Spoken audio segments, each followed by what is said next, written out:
사도행전 16장 16절부터 34절까지 제가 읽습니다.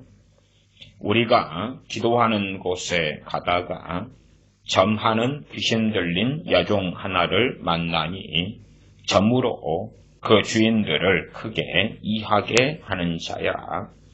바울과 우리를 쫓아와서 소리질러 가로되 이 사람들은 지극히 높은 하나님의 종으로 구원의 길을 너희에게 전하는 자라 하며 이같이 여러 날을 하는지라.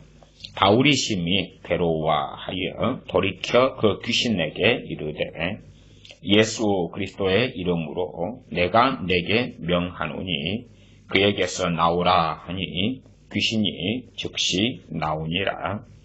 종의 주인들은 자기 이익에 소망이 끊어진 것을 보고 바울과 실라를 잡아가지고 저자로 관원들에게 끌어갔다가 상관들 앞에 데리고 가서 말하되 이 사람들이 유대인인데 우리 성을 심히 요란케 하여 로마 사람인 우리가 받지도 못하고 행치도 못할 통속을 전한다 하거늘 무리가 일제히 일어나 송사하니 상관들이 옷을 찢어 벗기고 매로 치라 하여 많이 친 후에 옥에 가두고 간수에게 분부하여 든든히 지키라 하니 그가 이러한 영을 받아 저희를 깊은 옥에 가두고 그 발을 착고에 든든히 채웠더니 밤중쯤 되어 바울과 실라가 기도하고 하나님을 찬미하며 죄수들이 듣더라. 이에 호련히 큰 지진이 나서 옥터가 움직이고 문이 곧다 열리며 모든 사람의 매인 것이 다 벗어진지라. 간수가 자다가 깨어 옥문들이 열린 것을 보고 죄수들이 도망한 줄 생각하고 검을 빼어 자결하려 하거늘 바울이 크게 소리질러 가로되 내 몸을 상하지 말라. 우리가 다 여기 있노라 하니 간수가 등불을 달라고 하며 뛰어들어가 무서워 떨며 바울과 실라 앞에 부복하고 저희를 데리고 나가 가로되 선생들아 내가 어떻게 하여야 구원을 얻으리까 하거늘 가로되 주 예수님을 믿으라.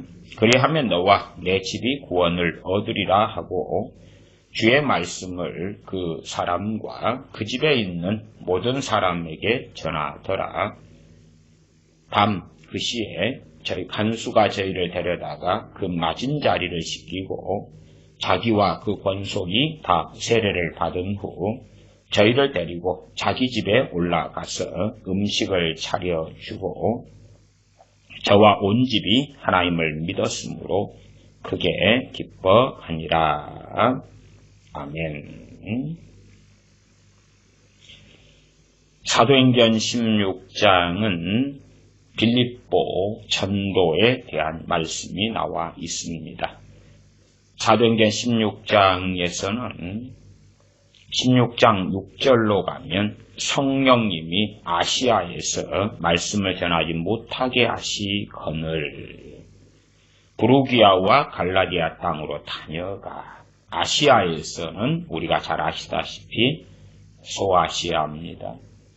요한계시록 2장 3장에는 소아시아의 7교회가 나오지요. 그리고 사도행전도 마게도냐가 먼저 전도된 다음에 마게도냐, 또 그 밑에 마게도냐 큰 지역입니다. 마게도냐에서 들어가는 관문도시 같은 첫 성이 빌립보 성이 됩니다. 마게도냐. 그 아래 이제 크게 아가야 지역. 그 다음에 아가야 지역에서 배 타고 건너가서 소아시아가 있었고 소아시아의 전도는 우리가 아시다시피 사도행전 18장으로 가면 있습니다. 아니 18장 그렇죠. 18장 서두에는 고린도 전도, 그 다음에 에베소 전도, 본격적으로 19장의 에베소 전도입니다. 그래서 이 아시아에서 복음을 전하지 못하게 하시는 것이 하나님께서 아시고 계시는 적절한 타이밍을 말씀한 거예요. 타이밍. 타이밍과 상관없이 막무가내로 한다. 그러면 정말 지혜가 없죠. 우리는 옳은 일이라고 생각하면 그러면 하나님께서 무조건 지지해 주시고 내 편이 되어 주실 것이다. 이것이 옳고 바른 일이니까 지금 막무가내로 믿습니다 하고 달라들면 된다. 그래서 무수히 많은 일들을 망가뜨려 버립니다. 망쳐버립니다. 그것은 제가 사도행전 16장에 이 16장 6절부터 이어지는 이 본문의 여러 번의 설교를 과거 설교들을 통하여 익히 많이 말씀드렸습니다. 이 전도잖아요. 영혼 구원이잖아요. 그러나 성령님께서 노하시는 것입니다. 절대 안 된다가 아니라 지금이 아니고 조금 지나면 그리 가는 것입니다. 조금 지나면. 붕어빵 그렇지 않습니까? 붕어빵을 그 반죽된 걸 붓고 그 위에 팥 앙금 같은 걸 놓습니다. 다시 또 반죽된 걸 붓고 그다음 뚜껑을 덮고 이제 돌리면서 굽기 시작하지요. 붕어빵도 다 익기 전에 그걸 뚜껑을 열고 붕어빵을 꺼내면 그냥 풀 반죽 덩어리가 되는 것입니다. 재료를 다 망가뜨리고 손해를 보는 거지요. 붕어빵을 꺼내려면 너무 늦게도 곤란하고 늦으면 태워버리잖아요. 못 먹는 게 되잖아요. 군고구마 장사하는 사람들도 마찬가지 아니겠습니까? 덜 익어서 꺼내서 팔아봐야 장사가 되겠습니까? 있는 손님까지도 단골 손님까지도 끊어지겠지. 딱 그 맞는 타이밍입니다. 타이밍. 밥할 때도 타이밍 아닙니까? 국을 끓일 때도 타이밍이죠. 마찬가지로 재료를 넣을 때도 순서가 맞아야 돼요. 순서가 틀려버리면은 맛있는 음식이 잘 나오지 않지요. 그런 것을 이해하지 않고 이건 하나님 뜻이니까 밀어붙이면 돼. 하나님도 기뻐하시고 원하셔. 그렇기 때문에 성경의 핵심 중에 핵심은 성령님을 쫓아 행하라. 성령님을 따라서 행하라. 성령이 인도하신 바다 살아라 하는 것입니다. 하나님의 뜻이라도 엄사에 때가 있고 기한이 있는 것이지 내가 막무가내로 밀어붙인다 해서 되는 것이 아닙니다. 성령님께서 사도행전 16장 6절에 아시아에서 말씀을 전하지 못하게 하시거늘 부르기아와 갈라디아 땅으로 다녀가. 갈라디아는 갈라디아서에 기록된 그 땅이지요.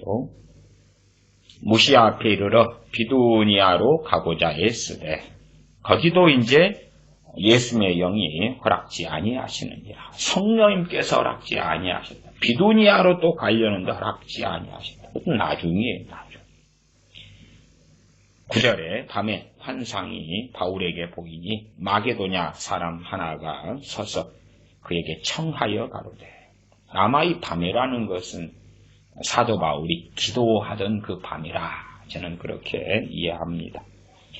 마게도냐로 건너와서 우리를 도우라. 환상이니까 꿈은 잠자는 중이고 환상은 주로 깨어있는 중에 혹은 비몽사몽간에 또 마찬가지로 보는 것이 환상입니다. 건너와서 우리를 도우라. 사도 바울이 이 환상을 본 후에 우리가 곧 마게도냐로 떠나기를 힘쓰니가 10절입니다. 그리고 11절, 12절로 가면 드로아에서 배를 타고 사모드라게로 직행하여 이튿날 네아폴리로 가고 거기서 빌립보에 이르니 이는 마게도냐 지경 첫 성이요 또 로마의 식민지라. 성경에 상당히 많은 충분한 정보들이 나와 있습니다. 우리는 성경의 정보들은 등한시하고 신학책이나 혹은 성경 공부를 통하여 실제로 성경과 상관없는 지식을 얻기를 좋아하는 사람들도 있습니다. 빌립보가 어디냐? 16장 12절에 마게도냐 지경 첫 성이다. 마게도냐 지역이죠. 마게도냐 지역 중에 하나도 베레아 사람들은 신사적이어서 말씀이 그러한가 하고 상고한다. 이 사도행전 17장에 보시면 데살로니가, 베레아 다 마게도냐 지역이 되어지는 것을 압니다. 그러면 이제 빌립보가 마게도냐 지경의 첫성이고 당연히 당시의 로마의 식민지였다. 거기에서 복음을 전합니다. 복음을 전하면서 맺은 열매가 자주장사 루디아 14절 두아디아 성의 자주장사로서 하나님을 공경하는 루디아라 하는 한 여자가 들었는데 주께서 그 마음을 열어 바울의 말을 청종하게 하신지라. 15절 저와 그 집이 다 세례를 받고 우리에게 청하여 가로되 만일 나를 주 믿는 자로 알거든 내 집에 들어와 유하라 하고 강권하여 있게 하니라. 그리고 또 기도하는 곳에 가서 복음을 증거하는 그런 일들이 나와 있습니다. 그 가운데 이제 한 귀신 들린 여종에게서 너무나 사도 바울 등을 괴롭게 하기 때문에 결국 사도 바울이 귀신을 쫓아냅니다. 귀신을 쫓아내는 것은 선하고 좋은 일로 보이지 않습니까? 그러나 아셔야 됩니다. 사도 바울은 하나님의 사람이고 성령의 인도하심을 받는 사람입니다. 그래서 이 귀신이 사도 바울을 괴롭게 합니다. 우리가 볼 때는 옳은 이야기를 하는데 왜 괴로울까? 그건 우리들이 생각하는 잘못된 이해 속에 있는 것이고 18절 보면 이같이 여러 날을 하는지라. 이 귀신 들린 여종 또한 귀신이 이 여종을 통하여 이용하여서 사도 바울 등을 괴롭힙니다. 이같이 여러 날을 하는지라. 무슨 말입니까? 여러 날 동안에 사도 바울은 귀신을 쫓아내지 않았다 그 말입니다. 귀신을 쫓아내는 건 좋은 일이니까 다 쫓아내면 되잖아요. 아니에요. 이게 참 하나님 말씀의 어떤 본래적인 의미나 뜻보다도 자기 생각 또는 자기 사상, 자기 관념에 흉치되어 살아가는 많은 크리스천들이 있습니다. 세상 사람은 말할 것도 없지요. 그러나 크리스천들이 성경을 통하여 자기가 보고 싶은 것만 보고 듣고 싶은 것만 듣고 살기도 합니다. 어떤 환상, 판타지에 젖어 들어있는 것을 봅니다. 19절이죠. 종의 주인들이 자기 이익의 소망이 끊어진 것을 보고 이 여종, 귀신 들린 여종을 통하여 돈 좀 만졌다 그 말입니다. 그런데 이제 돈 못 벌게 되었죠. 그래서 바울과 실라를 잡아가지고 저자로 관원들에게 끌어갔다가 그러면서 고소하고 고발하고 사람들을 선동했습니다. 그 결과가 22절 무리가 일제 일어나 송사하니 상관들이 옷을 찢어벗기고 매로 치라 하여 많이 친 후에 옥에 가두고 간수에게 분부하여 든든히 지키라. 많이 친 후에 로마 사람인 우리가 받지 못할 풍속을 전한다 하는 것이 기본 죄명 중에 속하였습니다. 로마 사람인 우리가 받지도 못하고 행치도 못할 풍속을 전한다. 21절이죠. 사도 바울 로마 사람이지요. 침묵합니다. 왜 침묵할까요? 당연하게 주님께서 침묵하게 하시니까 그렇지. 그러나 나중에는 침묵하지 않습니다. 37절로 가면 빌립보 감옥 이후에 37절에 보시면 바울이 이르되 로마 사람인 우리를 죄도 정치 아니하고 공중 앞에서 때리고 옥에 가두었다가 이제는 가만히 우리를 내어 보내고자 하느냐? 아니라 저희가 친히 와서 우리를 데리고 나가야 하리라 하는데 아전들이 이 말로 상관들에게 고하니 저희가 로마 사람이라 하는 말을 듣고 두려워하여 처음부터 로마 사람이라고 밝히지. 안 그랬지요. 왜? 몰라요. 그러나 최소한은 성령님께서 인도하시지 않았다. 우리의 생각과는 다르지. 처음부터 로마 사람이라고 밝혔으면 상황은 또 달라졌을 거겠지요. 나아가서 16장 6절처럼 성령님께서 아시아에서 말씀을 전하지 못하게 하시거늘, 이것도 다 받는 건 아닙니다. 성령님께서 아시아에서 말씀을 전하지 못하게 하시는 것을 바울이나 실라나, 또한 이때에 이 말씀을 기록한 사람이 의사 누가입니다. 이러한 하나님의 사람들은 받았는데 크리스천들 가운데 누가 받을 것이냐? 성령님께서 누구를 인도하실 것이냐? 야, 크리스천이기 때문에 다 인도하신다? 아닙니다. 아니죠. 말이 안 되죠. 믿는 사람들 가운데 갈라디아서의 어떤 사람은 육체의 소욕에 따른 열매를 맺고 어떤 사람은 성령님의 열매를 맺습니다. 성령님이 인도하심을 따라가면 성령님이 열매를 맺고, 육체의 소욕을 따라가는 육체로 인한 현저한 열매들을 맺습니다. 그러지, 야, 너희가 갈라디아 교회 교인들이기 때문에 무조건적으로 너희가 육체의 소욕을, 욕망을 쫓아가도 성령의 열매를 맺게 해주겠다. 그렇지 않죠. 그래서 유감스럽게 점점점 타락해 갈수록, 악해져 갈수록 사람들은 성령의 인도하심을 받지 않고 살아가게 됩니다. 그 중심에 있는 징검다리가 무엇이냐? 징검다리가 악한 일 전에 각자가 생각하는 선한 일이다. 그렇게도 말씀드리겠습니다. 징검다리가 내가 생각하기에는 이게 선한 일이기 때문에 선한 일도 성령 인도하심을 따라서 그 적절한 때에 행해야 한다 말씀드렸습니다. 소아시아의 복음을 전하는 것이 하나님의 때가 있다 하는 것입니다. 소아시아 전에 마게도냐가 하나님께서 인도하시는 곳이었다. 마게도냐 다음에는 아가야 지역이었고 그 다음이 소아시아의 순서가 되었습니다. 전도기 때문에 야, 하나님이 무조건적으로 기뻐하시오. 왜? 주님의 지상명령이기 때문에. 그런 것이 위험한 것이다. 그 말이지. 그러면서 거기에서부터 성령의 인도하심을 받지 않는 자, 나아가 받지 못하는 자가 되고 성령님을 소멸하는 자가 되고 거기에서 지나서 죄악된 삶 속에 육체의 욕망에 사로잡힌 자의 삶 속에 들어가더라. 그러면 상당히 많은 사람들이 나는 그래도 선한 삶을 추구한다, 선을 추종한다 생각함에도 실제로 성령님은 없는 자니라. 혹은 고린도전서 말씀에 따르면 성령님의 일을 받지 못하는 육에 속한 자, 육신에 속한 자가 되고야 말지요. 빌립보 감옥의 사건은 유명합니다. 그 가운데 이제 오늘 말씀의 요지는 무엇이냐 그러면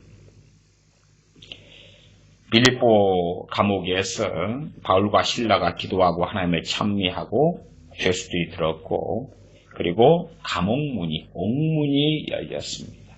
그것을 보고 죄수들이 도망간 줄 알고 간수가 검을 빼어서 자결하려고 했습니다. 그것이 27절이지요. 28절에 사도 바울이 크게 소리를 질렀습니다. 왜?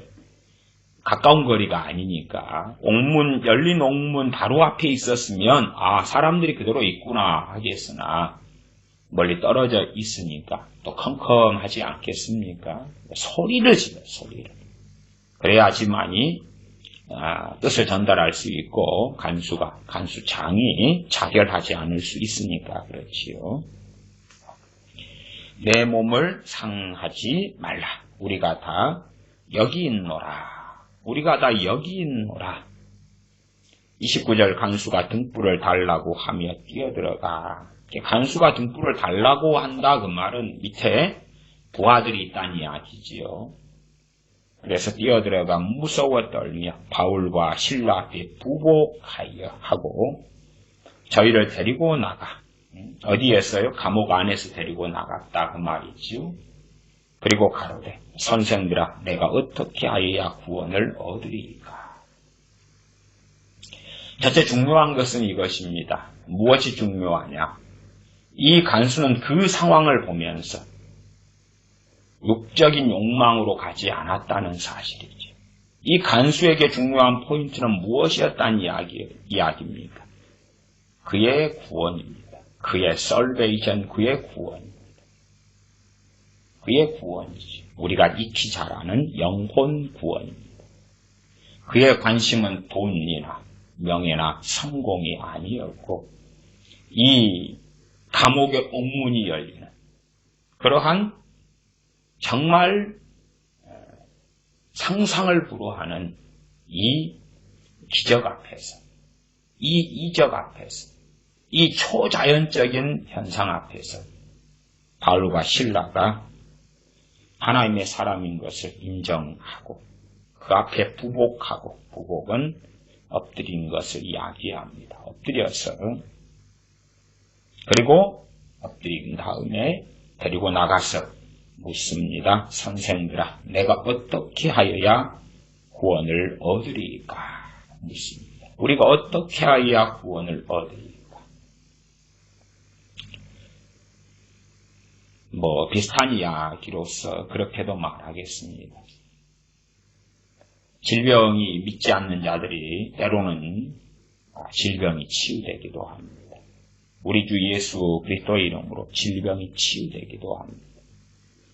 그런 가운데 반반은 아니지만 그러나 두 부류로 사람들을 나눈다면 한 부류는 내가 어떻게 하여야 선생들아 구원을 얻으리까 하는 부류가 있고 또 한 부류는 내 몸이 치료되었다. 야 좋구나. 그리고 가는 부류가 있다 그 말이지. 그 두 부류. 기적과 이적을 경험하는 부류 가운데 한 부류는 이 경험의 당사자가 내가 되었다. 좋구나. 내 가족이 되었다. 좋구나. 그리고 가는 부류. 말하자면 하나님 앞에 내가 어찌 서야 할까. 그런 부류가 아니라 무관심. 그에 대해서 무관심. 그러나 선생들아 내가 어떻게 하여야 구원을 얻으리까 하는 부류가 있어. 그 부류는 결과적으로 바르고 온전하게 복음을 증거한다면 구원의 역사를 보는 것이 일반적입니다. 그러나 하나님의 살아계심을 경험하고 체험하면서도 그렇지 않는 많은 부류의 사람들이 있다 하는 것입니다. 실제 이제 우리 가족 안에서 부부라고 합시다. 부부가 다 예수님 믿는다. 최소한 이 겉으로 두 사람이 다 부부가 믿는다. 그런 가운데 한 명은 주님을 진정으로 믿는 사람이고 또 한 명은 세상적인 기독교인인지 아니면 종교인인지 분간이 어려운 사람이라고 합시다. 그런 사람이라고 합시다. 그래도 이제 하나님을 진정으로 믿는 사람이 있기 때문에 삶 속에 하나님께서 응답하시는 역사가 있을 거 아니겠냐 그 말이지. 신앙 여정 속에 이건 정말 하나님이 하셨어. 이건 기적이라고 말할 수밖에 없어. 이건 정말 하나님의 도우심이야. 누가 보더라도 인정할 수밖에 없는 그러한 일이 분명히 있을 거예요. 왜? 진정한 크리스천이 그 가족 안에 있다면 정말 있을 수밖에 없어요. 신앙 여정 몇 년이든 혹은 몇십 년이든 간에 있을 수밖에 없는 거예요. 왜? 진정한 크리스천이 있는 한은 기적 같은 일들이 꼭 있거든요. 그러면 거기에서 다른 한편, 남편이든 아내든 다른 한편, 종교인, 세속적인 크리스천이든 아니든 썬데이 크리스천으로 교회는 다닌다고 합시다. 혹은 자녀들도 있을 수 있지. 그러면 선생들아, 우리가 어떻게 하여야 구원을 얻으리까? 그런가 그렇지 않나? 참으로 하나님을 경외하고 섬기지는 않지만 기적의 일들을 보면서 무관심. 무관심한 이유는 많이 있겠지요. 그 중에서 한 두어 가지 이유를 들자면, 하나는 자신은 세상을 사랑하지만 나는 구원받았어. 나는 세상에 속해 있으나 나는 썬데이 크리스천으로서 예배는 드리고 하나님은 믿어. 그러니 나는 구원받았어. 그런 부류. 또 다른 부류는 천국이 가봐야 있는 줄 알지. 있다고 하니 있다고 끄떡끄떡은 해주는 거지. 그러나 종교일 뿐이야. 어디 죽어봐야 알지. 천국과 지옥이 어디 있겠어. 그러면 무관심. 이 말하자면 빌립보 감옥의 간수는 불신자였지요. 불신자였어요. 안 믿는 사람이었어요. 기적을 본 다음에 선생들아, 내가 어떻게 하여야 구원을 얻으리까? 그러는 것입니다.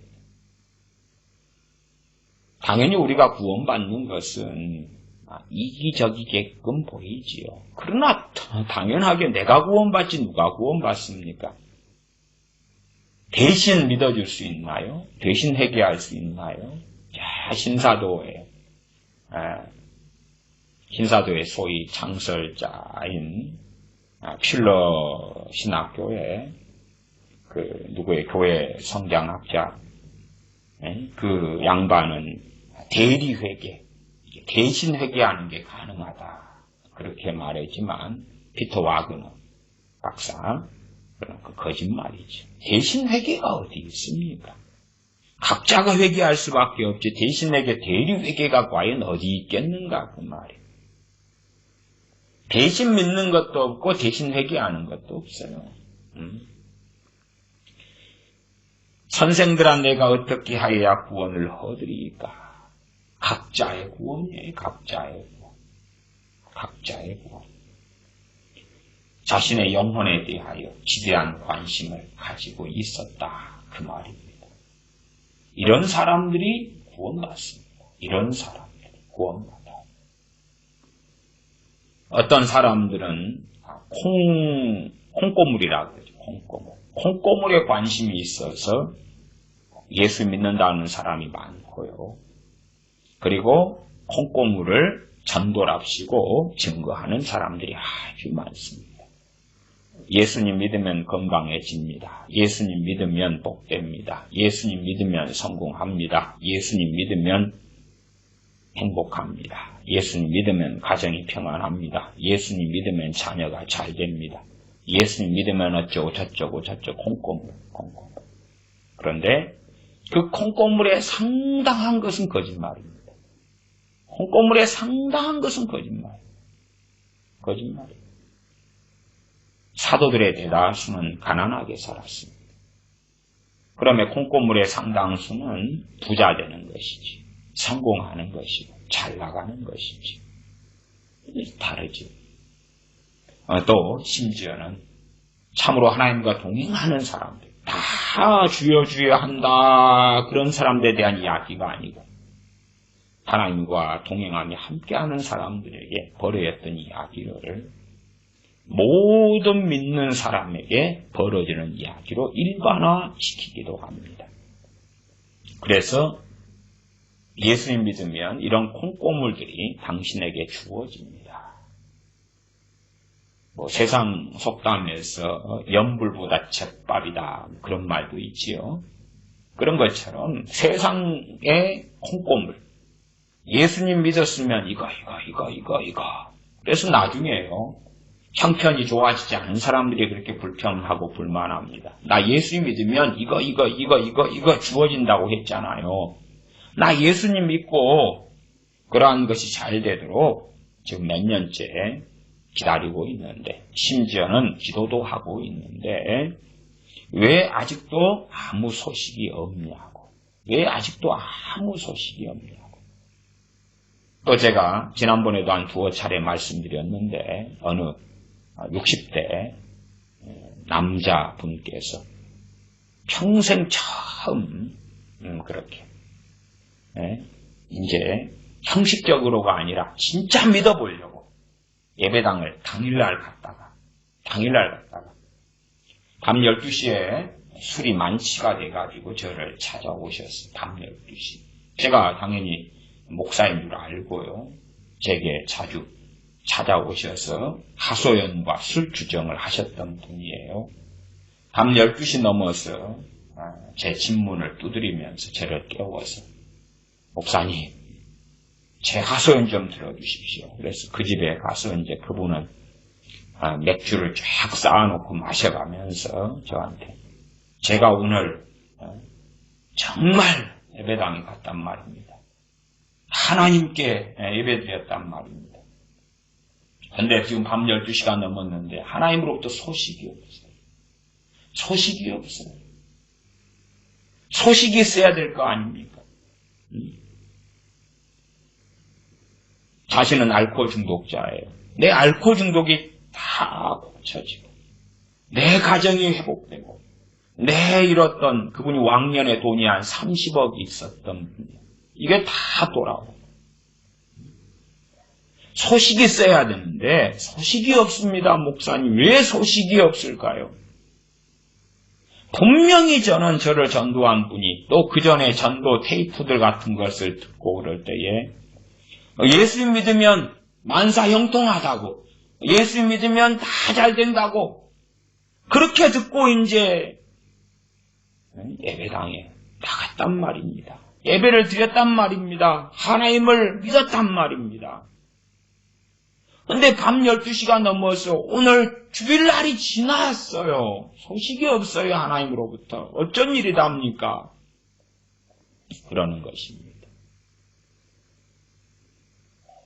콩고물에 관심이 있죠. 이 간수는 선생들아 내가 어떻게 하여야 구원을 얻으리까 합니다. 이게 다른 점이죠. 지금 시대에는 영혼 구원에는 관심이 별로 없는 것 같아요.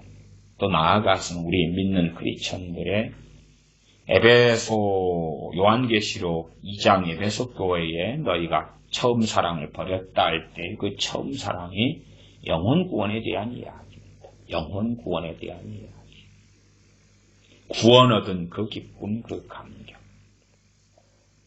똑같이 예수를 믿는다 하는 사람들에서도요, 천차만별이지. 천차만별. 우리 자녀들도요, 그냥 그렇게 저는 말씀드리겠습니다. 한 80% 이상.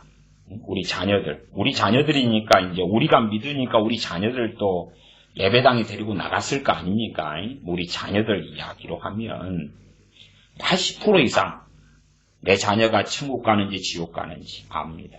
80% 이상이라는 것은 앞으로 그 살 날까지 다 포함해서 하는 이야기입니다. 내 자녀가 예를 들어 20살이다 그러면 80에 죽는다 그러면 죽은 다음에 지옥 갈지 천국 갈지 그걸 20살인데 내가 알 수 있다 그 말이에요. 적중률 80% 이상으로. 적중률 80% 이상으로. 제가 한 20% 미만의 것은 남겨놓았어요. 그래서 넉넉히 남겨놓았습니다. 근데 80% 이상은 내 자식이 19살인데 알 수가 있어요. 내 자식이 예를 들어 50살에 암으로 죽는다. 그건 모르지만 그렇다고 가정하면 19살이면 뭐 31년 남았잖아요. 그 사이까지 포함해서 지옥 갈지 천국 갈지 80% 이상 알 수 있어요. 무엇을 통해 알 수 있냐? 영혼 구원에 관심이 있는가 없는가 알 수 있어요. 관심 없다. 얘가 예배당에 출입하고 믿습니다 해도 얘 80% 이상은 지옥 갈 거구나 알 수가 있어요. 똑같이 예수님을 믿는다 그래도 천차만별이다 그랬죠. 천차만별. 구원받은 그 감격, 구원받은 그 기쁨, 죄 용서받은 그 은혜에 대한 감사와 찬양. 그게 첫사랑 처음 사랑입니다. 있는가 없는가. 이게 소위 이제 가장 간단하게 예수 믿게 하는 방식 중에 하나가 예수 영접기도 시키는 거 아닙니까? 참 예수 영접기도 시키는 건 이건 정말 알쏭달쏭한 것입니다. 제가 전체로 부정하는 건 아닙니다. 저도 간혹 사용합니다. 그러나 사용하는 것에 대하여 경계를 합니다. 또한 제가 목회할 때 부교역자분들이다 그러면 예수님 영접기도 함부로 남용하지 마십시오. 함부로 쓰지 마십시오. 경계합니다. 군대에 있을 때 예를 들어 의무병이 있다 그러면은 군대에서는 이제 전쟁을 대비한 이런 의료용품들이 있습니다. 총알이 맞았다. 그러면 쇼크가 있나요? 쇼크로 죽어버릴 수 있어요. 총알에 다리가 맞아서 다리가 날아가 버렸다. 그럴 때 이제 사용하는 의무병들이 사용하는 그런 키트들이 있다. 그러면 그것은 그때 쓰는 거지 평상시에 사용하면 큰일 나는 것입니다. 그런 것처럼 예수님을 영접하는 기도 같은 것도 그런 것입니다.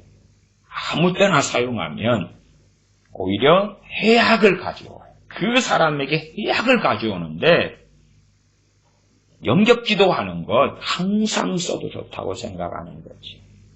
그래서 큰 해악을 가져오고 그 결과가 오히려 지옥 간다.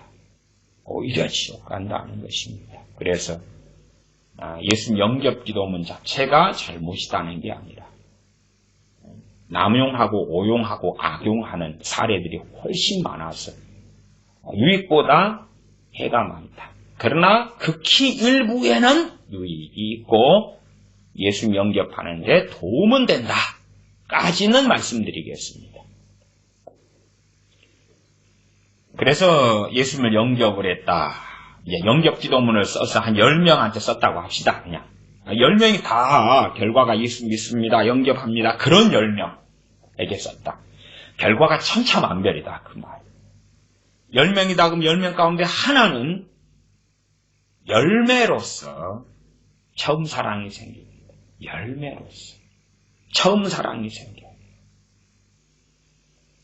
제가 쓸모없는 그런 고아를 입양한 양부모 이야기 등을 사례로 종종 들었습니다. 쓸모없다까지 제가 표현한 것은요, 어린 아이기 때문에 돈을 투자하고 까먹어야 되지. 돈이 나오는 것도 아니고 쓸모없다. 그 다음에 양부모는 자녀에게 투자해서 수확을 거두려고 투자하는 건 아닙니다. 그러니까 양부모의 더 잘 먹고 잘 사는 삶에는 쓸모없다 그 말이에요. 자녀에게 오히려 투자하고 자녀가 잘 되기를 바라고 자녀가 잘 된 다음에 양부모에게 뭔가를 해주기 위하여 자녀를 입양하지는 않는다 그 말이에요. 그 다음에 거기에 쓸모없다는 표현을 들어갈 때에 다른 고아 아이들보다 더 못났다. 심지어 장애인일 수도 있고요. 더 미련하고 바보일 수도 있고 천덕꾸러기일 수도 있고 그러한 아이를 양부모가 입양했습니다. 그러면 이 입양된 아이에게는 무엇이 열매로 있어야지 정상이냐? 그러면 첫사랑이 있어야 됩니다. 첫사랑. 물론 아이가 너무 어린다 하면 모르지만 좀 얘가 컸다. 10살이라도 됐다. 7살이라도 됐다. 그러면 고아원에서 겪는 것과 양부모 집에 입양돼서 겪는 것 가운데 양부모 집에 입양돼서 겪는 게 훨씬 더 좋단 말이에요. 첫사랑이 있어야 되겠지.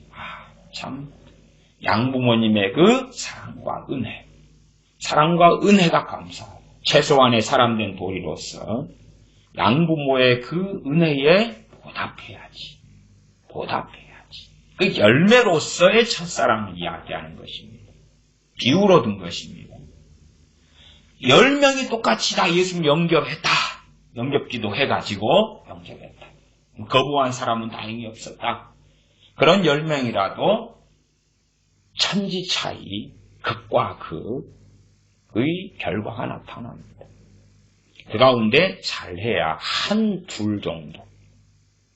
요즘 세태를 이야기하는 것입니다. 잘해야 한, 둘 정도가 열매로서 처음 사랑, 첫사랑이 있다. 구원하신 그 은혜가 얼마나 큰지. 구원하신 그 은혜가 얼마나 큰지. 근데 8명, 9명은 자신의 영혼은 관심이 없어요. 8명, 9명은 많게든 적게든 콩고물이지. 많게든 적게든 콩고물이지. 그러면 저는 그렇게 말씀드리겠습니다. 지금 당장은 몰라도 최소한 1, 2년, 2, 3년 지난 다음부터는 그런 다음부터는 극단적으로 죽는다면 그 첫사랑을 가진 사람들만 구원받을 것이고 나머지는 지옥 갈 거다. 지옥 갈 거다. 믿는 자로 주님께서 인정하지 않으실 거다. 최소한 잘 이해가 안 되시면 믿는 한 5처녀에 대하여 주님께서는 문을 닫아버리셨고 나는 너희를 모른다 그랬습니다. 나는 너희를 모른다 그랬습니다. 심지어 10명 예수님 영접한 사람 가운데 열매가 첫사랑이 나타난 사람이 2명이라고 칩시다. 20%. 굉장히 많은 비율입니다. 그런데 3년 지난 다음에 그 중에 하나만 첫사랑을 가지고 있을 것입니다. 일반적인 이야기입니다. 하나는 첫사랑을 잃어버립니다.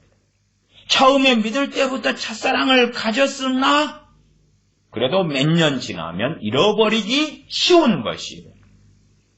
없는 사람이 만들어낸다?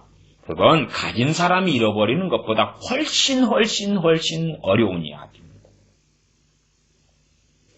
아주 찢어지게 가난한 사람이 부자 된다? 부자가 가난한 사람 되는 것보다 아주 찢어지게 가난한 사람이 부자 되는 것이 훨씬 어려운 일입니다. 많은 경우에 부자들은 자수성가한 부자도 간간히 있습니다만은 전반적으로는 부자로 살아온 사람이 부자인 그런 경우가 많죠. 재산상의 부자라도 그렇습니다. 실제로 전도를 하면 영혼구원에 관심 없는 사람이 너무 많습니다. 영혼구원에 관심 없는 사람에게 콩고물을 제시하면서 예수님 믿자고 믿으면 당신의 병이 치유되고요. 믿으면 어쩌고 저쩌고요. 참 무서운 위험한 시대를 살아갑니다. 오늘 말씀 핵심 포인트는 31절입니다. 사도행전 16장 31절입니다. 가로되 주 예수님을 믿으라. 그리하면 너와 내 집이 구원을 얻으리라. 주 예수님을 믿으라. 그리하면 너와 내 집이 구원을 얻으리라. 이것이 전도할 때 엄청나게 많이 쓰인 구절입니다. 전도할 때 이 구절을 쓰는 것은 사기입니다. 사기라고 했습니다. 사기. 돈 사기, 이런 사기, 그 사기예요. 주 예수님을 믿으라. 그리하면 너와 내 집이 구원을 얻으리라를 우리가 보편적 전도에 사용하면 사기를 치는 것입니다. 목사들이 강단에서 말씀 듣는 교인들에게 이 말씀을 사용하는 것은 사기를 치는 것입니다. 사기를 치는 것입니다. 왜? 사도행전 16장 31절은 대상이 있었던 특정한 말씀이에요. 특정한 구절. 누구에게 한 것입니까? 영혼 구원에 관심이 있었던 이 간수한테 한 이야기. 간수한테. 어리석은 사람들은 사도 바울이나 신라가 전도할 때마다 아무에게나 주 예수님을 믿으라. 그리하면 너와 내 집이 구원을 얻으리라. 그렇게 전도했다고 생각하는 거예요. 사도행전을 읽어보시라. 그러지 않았다. 사도행전에 사도 바울이 복음을 증거하는 많은 장면들과 복음 증거의 내용들이 나와 있습니다. 사도행전에서 사도 바울이 복음을 증거하는 많은 장면들, 내용들. 그것은 사도행전을 28장밖에 안 되기 때문에 쓱쓱 남겨가면서 포인트를 파악하면 충분히 쉽게 발견할 수 있어요. 거기에 어디에 보편적 전도로서 그냥 사람들 대중 사이에서 가지고 주 예수님을 믿으십시오. 그리하면 여러분과 여러분의 집이 구원을 얻을 것입니다. 전도한 적 한 번도 없습니다. 단 한 번도 없습니다. 주님께서 그렇게 하신 적도 단 한 번도 없습니다. 오히려 주님께서 말씀하신 것은 누가복음 12장 52절 같은 말씀입니다. 누가복음 12장 52절은 이후부터 한 집에 5사람이 있어서 다섯 사람이 있어 분쟁하되 셋이 둘과 둘이 셋과 하리라 하는 것입니다. 이후부터니까 지금 주님 말씀하신 때 기준으로 혹은 이제 복음이 본격적으로 전파되는 그 기점 또 그렇겠지. 최소한 주님께서 이 땅에 오셔서 말씀을 증거하실 때 그 기점이 된다고 이해하시는 것이 맞을 것입니다. 주님 말씀을 받아들이는 사람과 받아들이지 않는 사람으로 한 가족 안에서 명확하게 나누어질 것이다. 그 말이에요. 정확하게 누가복음 12장 52절을 확인해 보겠습니다. 주님의 말씀도 던져버리고 소설 쓰기를 좋아하는 사람들이 참 많습니다. 52절 누가복음 12장 52절 이후부터 한 집에 5사람이 있어. 이게 예제로 드는 것입니다. 어느 집이 5명이라고 한다면 분쟁하되 셋이 둘과 둘이 셋과 하리니 이게 3대2 혹은 2대3으로 나누어진다 그 말이죠. 5명이 있다면 주님이 이때의 기준으로 주님이 증거하시는 것을 가족 5명이 다 들었다. 그럴 때에 주님 말씀 듣고 어느 집 5명 가운데 2명이 믿거나 2명이 믿고 3명이 안 믿거나 3명이 믿고 2명이 안 믿거나 그러지 2명이 믿으면 남은 3명까지도 곧 전도하고 3명이 믿으면 남은 2명까지 곧 전도해가지고 온 집이 믿게 될 것이다가 아니고 그게 아닙니다. 그것은 소설 쓰는 것이지. 그걸 자기복음이라고 해요. 자기복음. 판타지의 복음. 주님이 하신 말씀은 안 그런데 왜 그럴지 모르겠어요. 왜 그럴지. 그 설명까지 나와 있습니다. 주님께서 직접 하신 말씀이에요. 직접 설명하셨다 그 말이.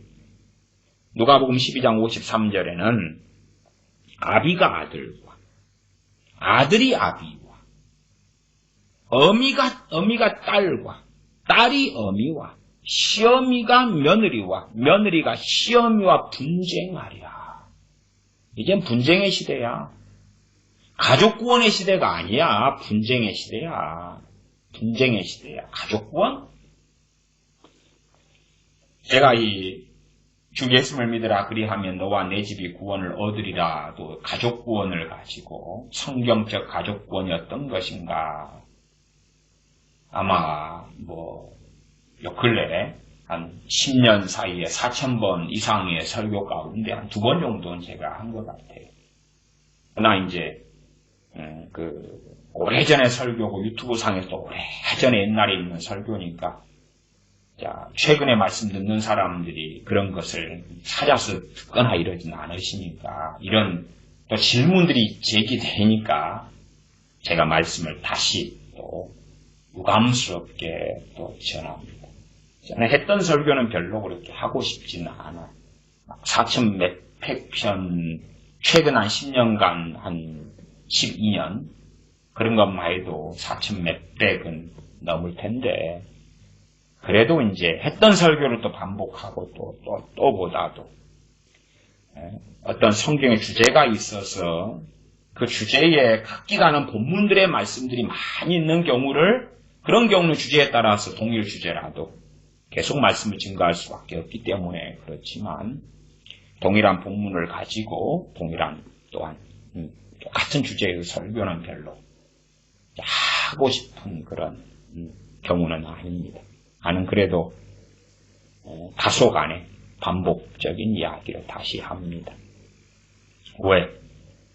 사람들이 가족 구원의 환상들을 너무 많이 가지고 있어서 그렇게 말하면 소망의 소식은 아니겠습니다. 소망의 소식은 아닙니다. 사람들은 소망을 좋아하잖아요. 세상의 소망. 영적인 일확천금. 소망의 소망. 가족을 위해 중보기도하면 가족이 구원받는다. 날마다 예수님의 보혈을 뿌리면 구원받는다. 가족한테 귀신이 역사하니까 예수님으로 귀신만 쫓아내면 예수님께 돌아온다. 그런 것들. 하여튼 별게 많이 있습니다. 또 가족이 다 예수 믿는다. 그리고 믿고 마음에 의심치 아니하면 다 믿게 된다. 그런 좋은 위대한 믿음을 가진 분들은 가족만 해주시지 말고 대한민국의 5,180만 명 가운데 안 믿는 사람에 대하여 그 믿음을 가져주시고 또한 김정은이나 청와대 등이나 다 그 믿음을 가져주시고 그 정도만 하시면 곤란하겠죠. 지구상에 7억 명, 8억 명 가까이 되는 사람들에 대해서 다 믿을 것을 확신하는 마음이 의심치 아니하는 믿음을 가져주시면 좋겠습니다. 가족만 그러면 곤란하겠지. 주 예수님을 믿으라. 그리하면 너와 내 집이 구원을 얻으리라. 그러면 31절에 보시면 가로되 누구에게요? 이 간수한테. 이 개인 사적인 것입니다. 사적인 것. 사적인 것을 어떻게 모든 사람에게 적용을 시킨단 말입니다. 사적인 것을. 그리고 이 성경에는 자세히 나오진 않았습니다.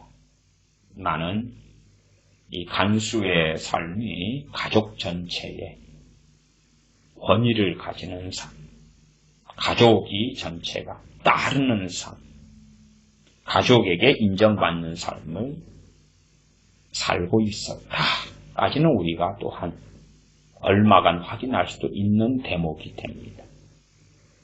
최소한은 27절에 보시면 이 간수가 검을 빼어 자결하려 했다. 자결하게 될 때는 가족 전체에 이 간수가 지키는 죄수가 탈옥했을 때에 간수만이 아니라 가족 전체가 연대 책임을 물곤 했던 것이 당시의 관습입니다. 그러나 간수가 검을 빼어서 자결하고 나면 연대 책임은 끝나기도 하지요. 그래서 자신의 목숨을 가족을 위해서 희생할 수 있는 정도의 사람이었다까지도 우리가 생각해 보실 수가 있겠습니다. 선생들아, 내가 어떻게 하여야 구원을 얻으리까? 이 간수한테 한 이야기. 이 간수. 선생들아, 내가 어떻게 하여야 구원을 얻으리까? 나아가 이 시대의 어떤 사람이 하나님의 살아계신 기적과 이적을 본 다음에 선생들아, 내가 어떻게 해야 구원을 얻으리까 한다 할지라도, 그렇게 하는 사람이 있다 할지라도 주 예수를 믿으라. 그리하면 너와 내 집이 구원을 얻으리라. 그 말씀에 해당되지 않습니다. 이 말씀은 주 예수를 믿으라. 그리하면 너와 내 집이 구원을 얻으리라는 이 간수에게만 주어진 거예요. 그리고 그에 대한 애언입니다. 그에 대한 애언이에요. 이 간수에게 주어진 말씀이고 간수에 대한 애언이에요. 모세에게 홍해를 향하여 손을 들어라. 홍해를 향하여 하나님의 지팡이를 잡고 가르쳐라. 명하라. 이런 것은 누구에게 주신 명령입니까? 모세예요. 그러지 어느 시대에 모든 믿는 사람이 아니에요. 그러면 우리들도 다 출애굽기 어떤 말씀 읽을 때 되면 홍해로 가요. 홍해 앞에 가가지고 홍해를 갈라야지 다. 성경에 주님께서 제자들에게 자, 바다 저 건너편으로 건너가자. 그러니까 우리가 그걸 읽고 들은 다음에 야, 우리도 갈릴리 호수로, 갈릴리 바다로 가야 되겠다. 이 말씀 읽을 때, 자, 건너가자. 그런 정신병을 앓는 사람은 없잖아요. 왜? 바보 아니어도 그건 아니다는 걸 아니까. 주님께서 물으십니다. 야, 생선 2마일 생선 가져와라. 우리가 그래 읽을 때에 우리가 얼른 생선이 없는데 이렇게 수산시장에 가 생선 사와야지. 성경 읽을 때 그런 정신 나간 사람은 없을 것입니다. 왜냐하면 주님께서 당시의 제자들에게 하신 말씀인 줄 아니까. 지금 그런 상황의 말씀들이 펼쳐지는데, 그런데 상황, 환경, 배경 다 던져놓고, 야, 보암직해, 먹음직스러워. 그냥 아멘 하면 여기에 다른 걸 갖다 쓰자. 너 믿음대로 될지어다.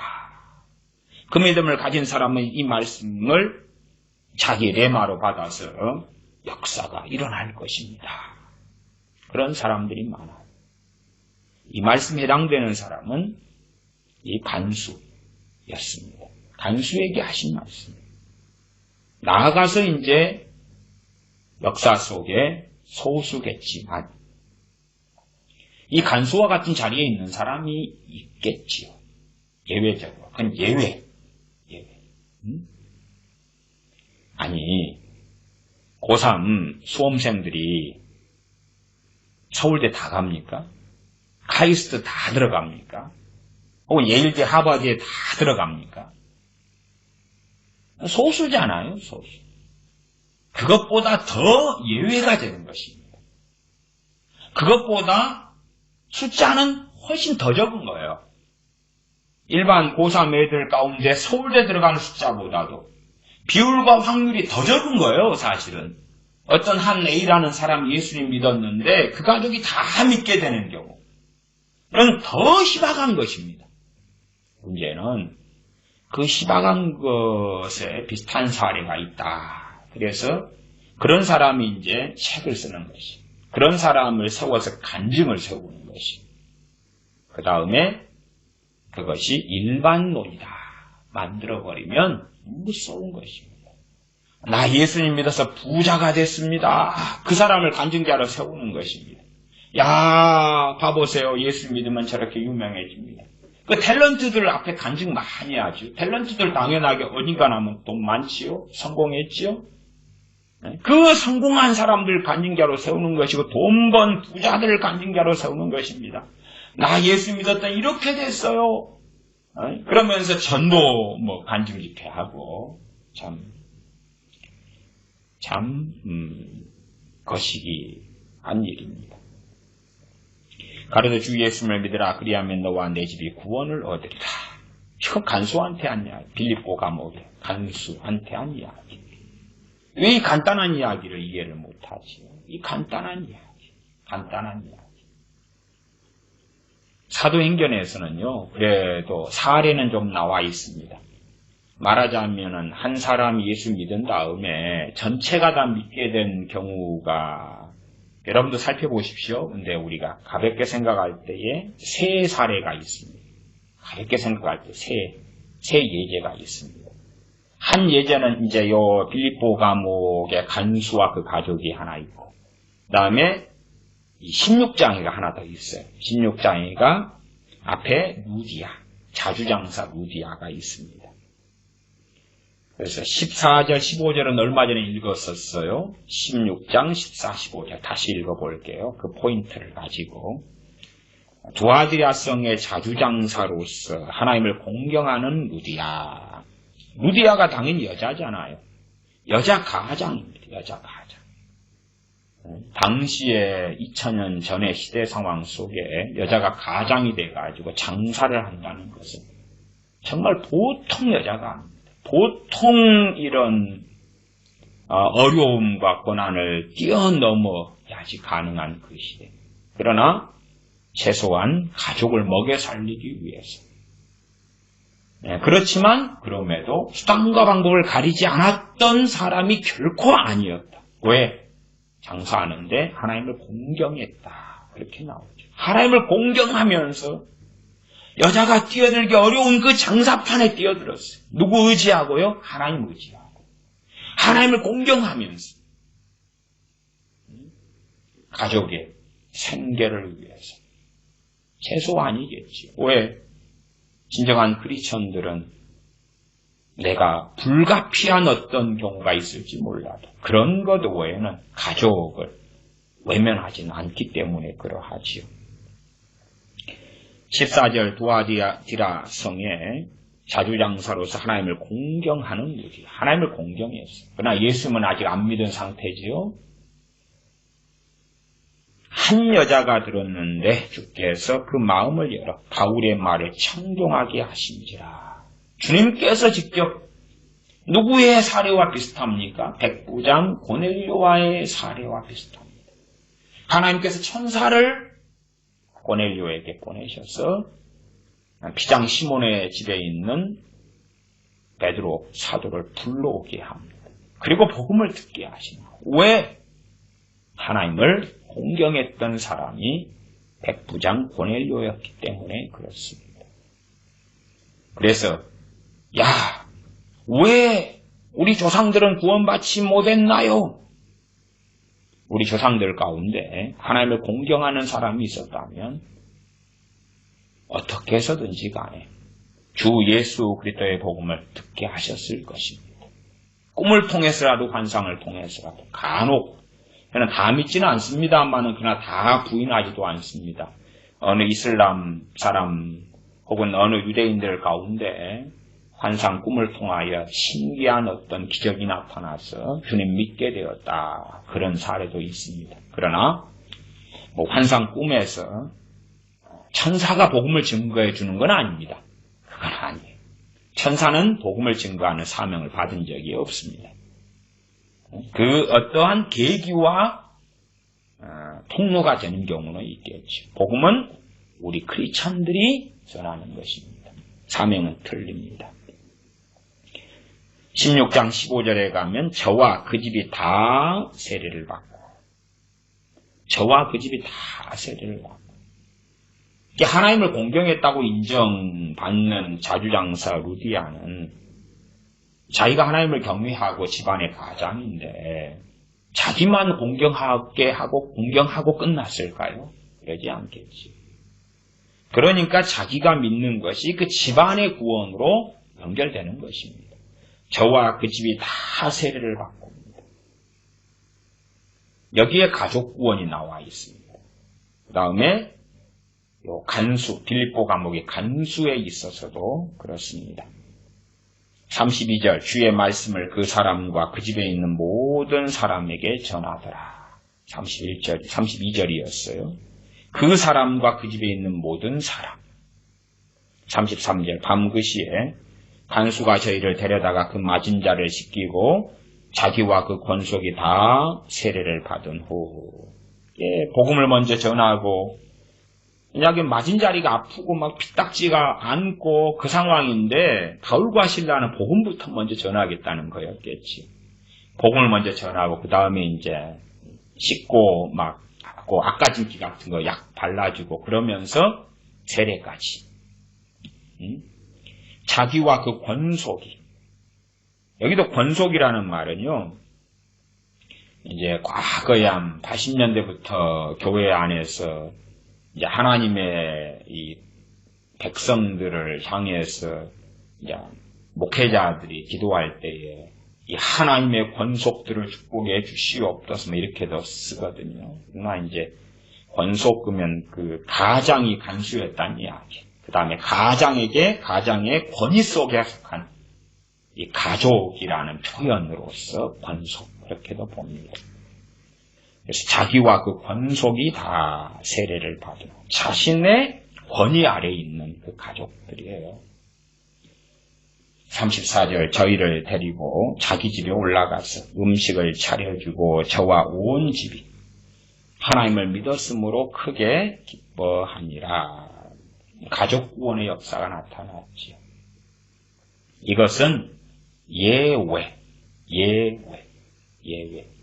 그리고 이 가족 구원의 역사의 중심은 가장입니다. 가장. 이상이었던 사람. 역사적으로 한 부족장이 예수님 믿으면서요. 그러면서 부족 전체가 구원받는 사례들이 얼마 있었습니다. 그것은 그 부족장이 어떤 사람이었냐 하는 것입니다. 어떤 사람이었냐. 그러나 다른 경우들도 존재합니다. 다른 경우들. 가족 한 명이 믿은 다음에 가족 전체가 가장이 아니어도 구원받는 사례들도 간혹 있어 왔습니다. 그러나 그렇지 않은 많은 사례들이 존재합니다.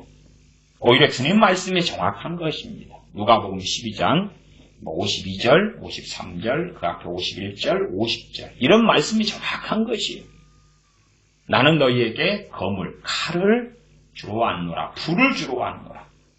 이후부터는 분쟁하게 될 것이다. 어디에서요?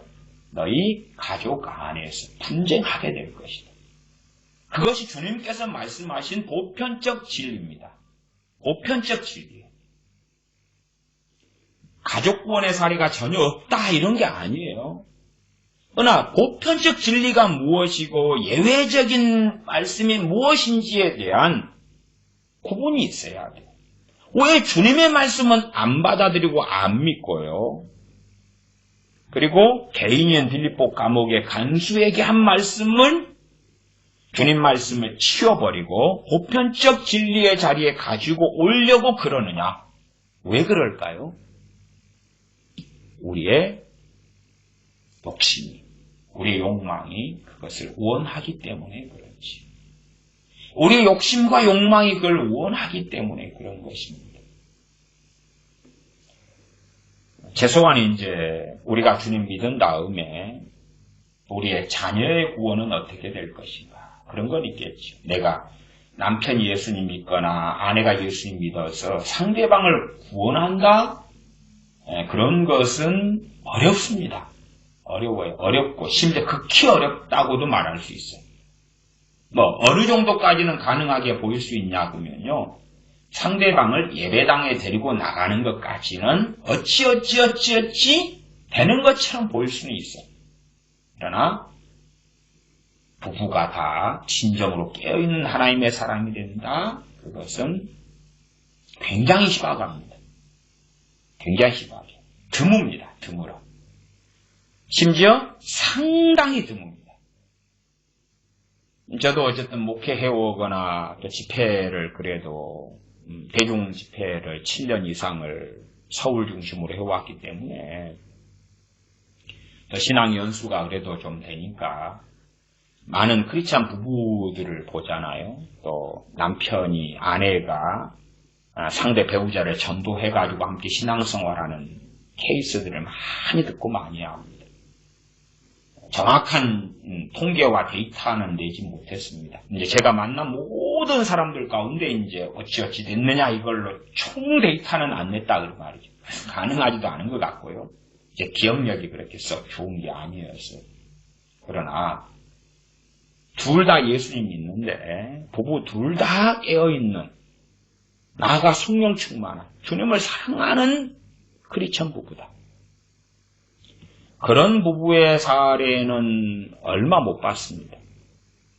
아마 10쌍 중에 한 쌍 될까요? 한 쌍 될까요? 정말 많아봐야 10쌍 중에 2쌍은 안 된다까지는 정확하고요. 2쌍은 안 된다까지는 정확하고 한 쌍 될까요? 말은 10%. 부부 2명이 예수님 믿는데 그 가운데 10%는 될까요? 10%? 그건 좀 퀘스천 마크고 10쌍 예수님 믿는 부부 가운데 2쌍 정도 20% 정도가 주님 사랑하고 깨어있고 성령 충만하다? 그것은 그것까지는 아닌 것 같아. 정도까지의 생각은 합니다. 그러지. 그 정도만 해도 성공이야. 어떤 분들은 희망과 소망을 많이 가지니까 상대 배우자가 예배당만 나와서 그냥 예배 자리만 앉아 있으면 이제 성공했어. 그것은 이제 기준이 틀리기 때문에 그렇죠. 그러니까 예배 자리에만 앉아있고 이제 몇 년 지나면 이거 가지고는 안 돼 생각하겠지요. 또 다른 기준. 그러나 이게 아니야. 또 다른 기준. 이게 아니야를 심지어 평생을 대부분은 겪을 것입니다. 대부분. 그래서 전도할 때는 이걸 쓰지 마십시오. 전도할 때 쓰는 것은 사기입니다. 사기. 메가폰을 잡고 주 예수를 믿으라. 그리하면 너와 내 집이 구원을 얻으리라. 사기치지 마세요. 사기치지 말아요. 제가 여호수아 1장 같은 것 혹은 디모데에게 사도 바울을 통하여 하나님 하시는 말씀입니다. 그런 것을 가지고 보편적 진리로 만들어 보려는 많은 사람이 있어요. 해석을 잘해가지고 설명을 잘하는 가운데 영적 원리를 찾아내서 보편적 진리로 가져가는 것은 당연한 건데 그냥 성경 해석도 없이 디모데에게 한 것인데 아멘 끌고 와버려요. 그러면 디모데한테 감독을 세우고 장로를 세우라 그랬어요. 아멘 그래가지고 자 내가 감독을 세우겠노라 장로를 세우겠노라. 디모데를 사도 바울이 에베소에 보냈어요. 아멘 나는 에베소에 부름받았다. 그리고 우리가 다 에베소에 가야 될 거 아니죠. 저기 소아시아 터키 땅입니다. 터키 땅. 에베소에 가야지. 하나님께서 사도 바울을 통해서 나를 보냈어. 또 그 정신 나간 것은 아니죠. 왜? 이익이 안 되니까. 유익이 안 되니까. 돈 나오는 게 아니고 내게 영광이 돌아오는 게 아니니까 그 짓은 안 하죠. 아니면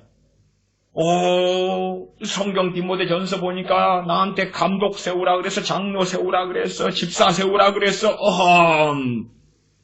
그렇게 하면 이당되고 사입이 되고 정신 나가는 사람 되니까 또 그 짓은 안 하죠. 불리하잖아요. 불리해. 그러나 그럴싸한 것은 뽑아낼 수가 있다 그 말이에요. 여호수아 1장에 두려워하지 말라 놀라지 말라 내가 너와 함께함이라. 아멘. 여호수아한테 한 말씀이 여호수아한테. 눈의 아들 여호수아한테 한 말씀이에요. 그런데 그것도 끄집어내서 나한테. 욥의 세 친구가 욥에게 너 회개해. 이미 숨겨놓은 죄 얼마나 많이 이 나쁜 놈아. 그러니까 이 재앙이 이 저주가 너한테 임한 거 아니야.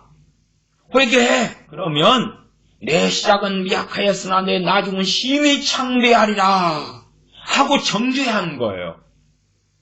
욥의 세 친구가 욥한테. 근데 이제 우리는 그걸 갖다가 개업하는 장사하는 집에 탁 만들어 놓고 내 시작은 미약하였으나 내 나중은 심히 창대하리라. 마치 하나님께서 나한테 한 말씀처럼.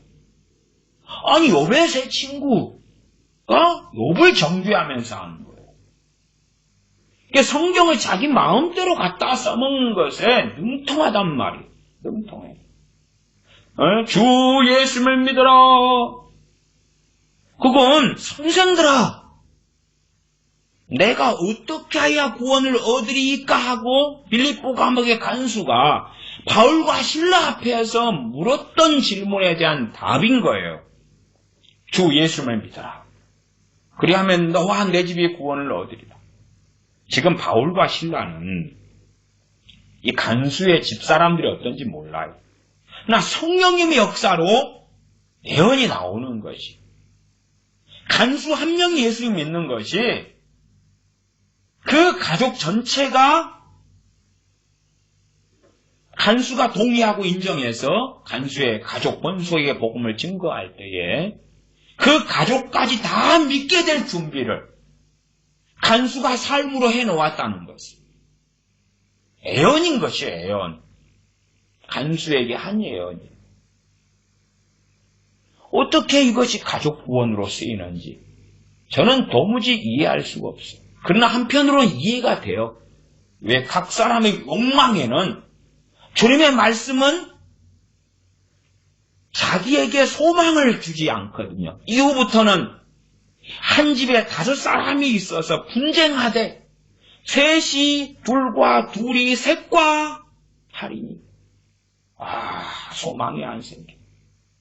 야, 이제부터 예수님 믿는 것 때문에 집안 안에 분쟁이 있다니. 동의하지 못해. 예수님 믿으면 집안 안에 화평이 있어야지. 분쟁이 있다니. 동의하지 못해. 이건 안 받아들일 거야. 이건 안 믿을 거야. 이후부터 그랬는데, 그게 아니라, 진짜 대환란대로 해버리자. 성경에서 그렇게 해버리자. 말세, 마지막에 언젠가에 대한 주님의 예언이다. 지금은 아니야. 그러나 이것은 당연히 그때부터 그대로 이루어진 말씀이에요. 이 초대교회 때부터 그대로 이루어진 말씀이다니까. 언제까지요? 주님 오실 때까지. 그러지. 지금은 아니야. 분리하면, 그래서 실제로 주님 말씀들을 쭉 보면요. 다수가 별로 은혜롭지 못해요. 다수의 말씀은 은혜롭지 못해요. 다수의 말씀. 은혜롭지 못한 말씀을 어떻게 하면 은혜로운 말씀으로 바꾸느냐. 그 다음에 일부의 은혜로운 말씀이 있어요. 은혜로운 말씀. 그것은 거기에서 사실은 또 은혜롭지 못한 요소들이 숨겨져 있지요. 그것은 최대한 빼버리고 제거해버리고 은혜로운 부분만 남겨놓고 은혜롭게 설교하고 듣고 받아들이는 그 열심으로 살아가지. 나는 선한 목자라. 내가 내 양을 알고 나는 양을 위하여 목숨을 버린다. 그러면서 이제 은혜롭지 못한 것은 내 양은 내 음성을 듣나니 그러면 또 은혜롭지 못하지. 그것도 은혜로운 해석으로 덮어버리는 것이. 알곡과 가라지를 나누겠다. 은혜롭게 어떻게 바꾸냐 그러면 거기 알곡과 가라지는 밭에 있는, 그래서 수확할 때 알곡과 가라지고, 밭은 크리스천들을 이야기하는 거예요. 크리스천들을. 밖이 세상이고 밭은 크리스천이 그 안에서 알곡과 가라지를 나누는 것입니다. 그런데 가라지는 불신자, 알곡은 크리스천. 감사해요. 그럼 은혜로운 설교가 되는 것입니다. 은혜로운 메시지가 되는 거예요. 곡식은 모아 곡간에 들이고, 쭉정이가 뭡니까? 벼가 있다면 벼 껍질이 쭉정이잖아요. 쭉정이. 똑같이 수확을 해도 수확한 것 안에 알곡과 쭉정이가 또 나와요. 옛날에는 키질을 했습니다. 키질을 하는 이유가 크게 두 가지가 있는데요. 하나는 농사를 지어가지고 덕석 같은 데다가 이렇게 쫙 말리기도 하고요. 그 다음에 또 길에다가 이렇게 널어놔요. 마당에다가 널어놓고요. 그러니까 이제 첫 번째는 흙이나 돌이 섞여요. 두 번째는 당연히 키질의 핵심은 뭐냐 그러면 껍질과 알맹이를 분리시키는 거예요. 그러니까 키질을 하면 알맹이는 좀 무겁고 껍질은 가볍거든요. 그래서 바람이 좀 너무 세게 불면 알맹이도 떨어져 버리니까요. 키질에 묘미가 있어요. 저도 어릴 때는 키질을 좀 하고 그렇게 했어요. 그러니까 키질을 이렇게 하면 알맹이가 바람이 적당하게 불 때 해야 돼요.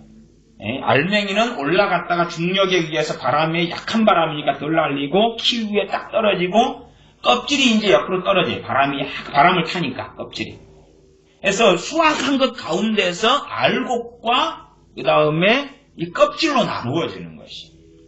그게 하나가 있고, 그 다음에 밭 안에서 가라지가 있고 알곡이 있고. 그럼 벼농사 지은 사람들은 알죠. 피라 그래요. 피. 가라지가 있고 알곡이 있고.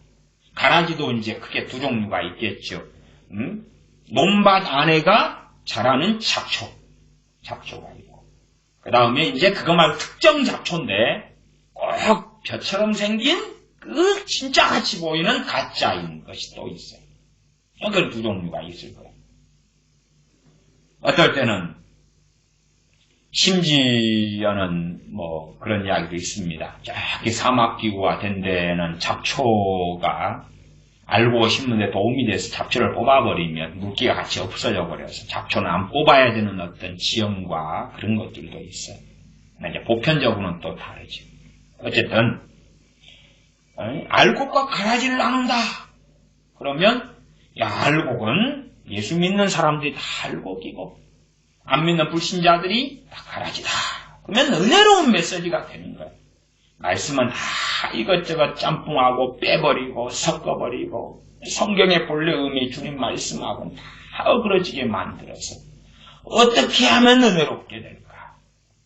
그러나 시대가 악해져 갈 수가 있어요.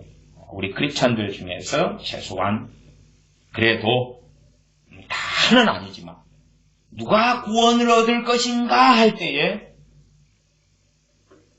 상당한 분별할 수 있는 방식이 제가 있다. 앞에 말씀드렸죠. 우리 자녀들이라도 그렇다. 그럼 80% 내피셜입니다.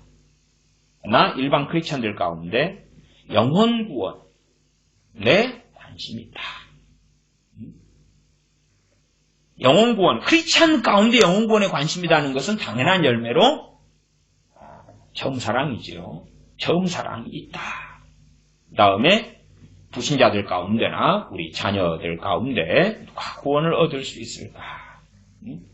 영혼 구원에 대한 깊은 관심이 있다.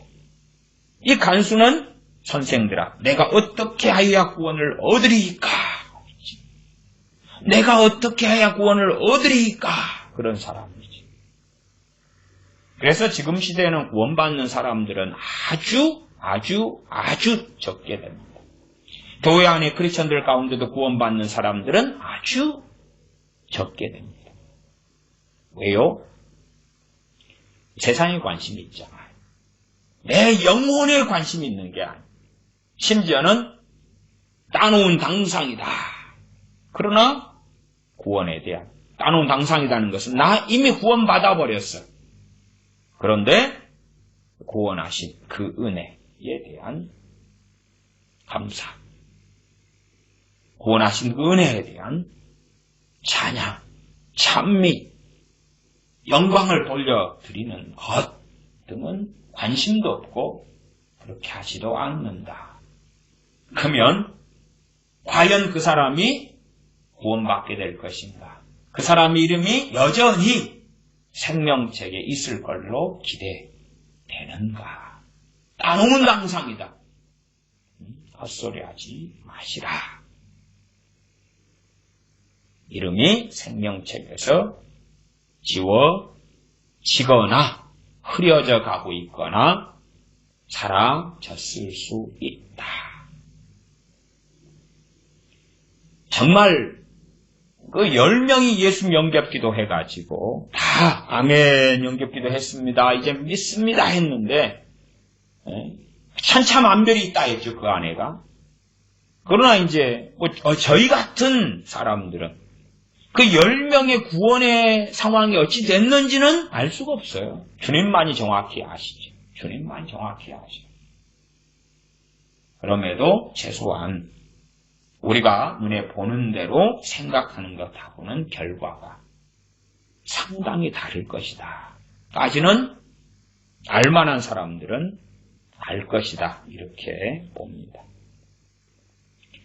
그러면 우리가 낳은 자녀의 구원은 어디에 대부분 달렸느냐? 잠언 22장 6절에 익히 나왔지요. 잠언 22장 6절은 마땅히 행할 길을 아이에게 가르쳐라 하는 것입니다. 거기에서 결정이 되는 것이 거기에서. 그런데 그 세월과 시기를 다 놓쳐버린 다음에는 구원받을 가능성은 이제 기적에 의존해야 되는 상황이에요. 기적은 흔하냐? 흔하지 않으니까 기적이죠. 잠언 22장 6절입니다. 자녀에 대하여 애지중지.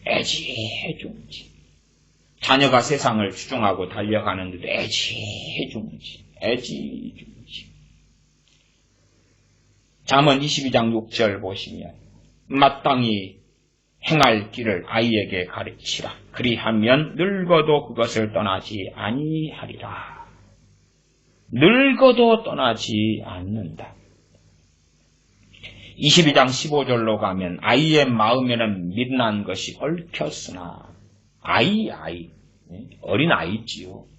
미련한 것이 얽혔어요. 근데 부모는 어떻게 키웁니까? 어화 둥둥 내 사랑아. 아이 때는 그래도 어지간하면 참아줄만 하고 귀엽고 이쁘잖아요. 아빠가 일 끝나고 오면 아빠 달려오는 딸 얼마나 귀엽고 이쁩니까? 그리고 아이 때는 다 이렇게 실수할 수 있고 잘못할 수 있지. 그리고 시간을 다 보내지. 아이의 마음에는 빛난 것이 얽혔으나 징계하는 채찍이 이를 멀리 쫓아내리라. 못 쫓아내죠. 징계하는 채찍을 어떻게 사용합니까? 어떻게 사용해요? 더군다나 선진국들에는 징계하는 채찍을 쓴다. 그러면 아동학대로 아마 고발당하고 자녀도 빼앗기는 것들도 있을 것입니다. 아이의 마음에는 빛난 것이 얽혔으나 징계하는 채찍이를 멀리 쫓아내리라. 22장, 잠언 22장 6절에 전에 제가 잠언 강의할 때에 자세히 설명했습니다. 오늘은 증거 구절 정도로 가볍게 지나갑니다. 마땅히 행할 길을 아이에게 가르치라. 그리하면 늙어도 그것을 떠나지 아니하리라. 무엇을 떠나지 않는다는 이야기입니까? 마땅히 행할 길, 마땅히 행할 길을 안 떠납니다. 마땅히 행할 길은 우리가 상식적으로 다 압니다. 하나님을 경외하는 삶이지. 구체적으로도 마땅히 행할 길과 연관된 말씀이 솔로몬의 기도 가운데도 있습니다.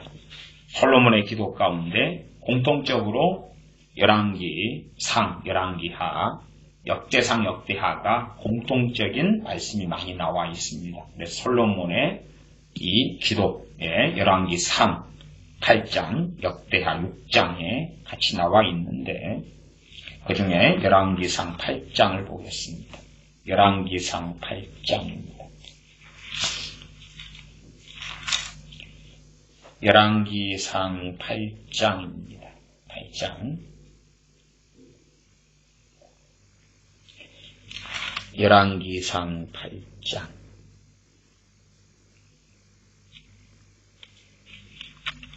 솔로몬이 이제 성전을 지은 것입니다. 열왕기상 8장.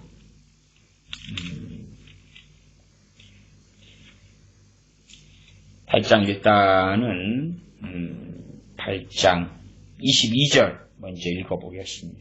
열왕기상 8장 22절 21절 22절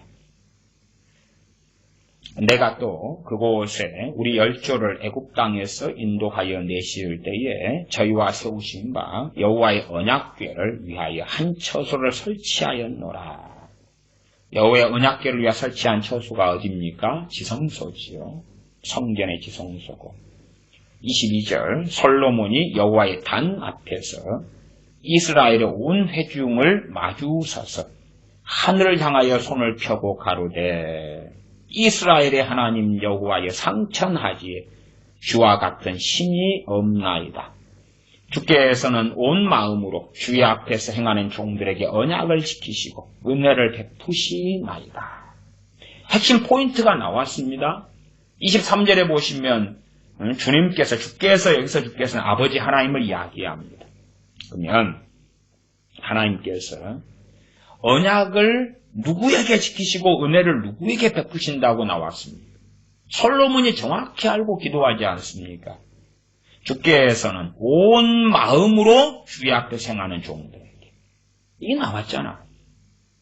왜 유대인들이, 왜 이스라엘 사람들이 다 암대했습니까? 온 마음으로 주 앞에 행하지 않아도 혈통적 이스라엘이고 선민이고 선택받은 백성이고 아브라함의 후손이기 때문에 하나님께서는 우리에게 언약을 지키실 수밖에 없어. 은혜를 베푸실 수밖에 없어라고 믿었던 것입니다. 지금의 많은 기독교인들 또한 그들이 인도하는 그러한 목자의 자리에 있는 목회자들, 설교하는 사람들이 크리스천들, 보편적 기독교인들에게 하나님의 약속과 그 응답을 전파하고 무한한 한량없는 은혜를 전파합니다. 그러나 그 어리석음이 언젠가는 주님 앞에서 그러한 목회자들이 영원한 저주를 받고 심판을 받으면서 증명되어야 말 것입니다. 왜? 거짓된 자들로 입증될 것이지요. 마찬가지이기 때문에 그렇습니다. 구약이나 신약이나 하나님의 약속이 누구에게 유효합니까? 하나님을 경외하는 자입니다. 신약에 와서요, 믿는 자 이렇게 나왔을 때예요. 그것이 믿는 자도요, 문맥에 따라 틀립니다. 문맥에 따라서. 문맥에 따라서 어떤 믿는 자는 이제 안 믿는 불신자에다가 예수님 믿어 믿는 자 이런 보편적 의미도 있고요. 그러나 어떤 문맥에서는요, 어떤 믿는 자를 이야기하냐 그러면 하나님께서 인정하시는, 그래, 너 나 진짜 믿고 있어. 다른 말로 너 나를 사랑하고 경외하고 나를 따르고 있어. 그런 믿는 자로서 쓸 때가 있는 거예요.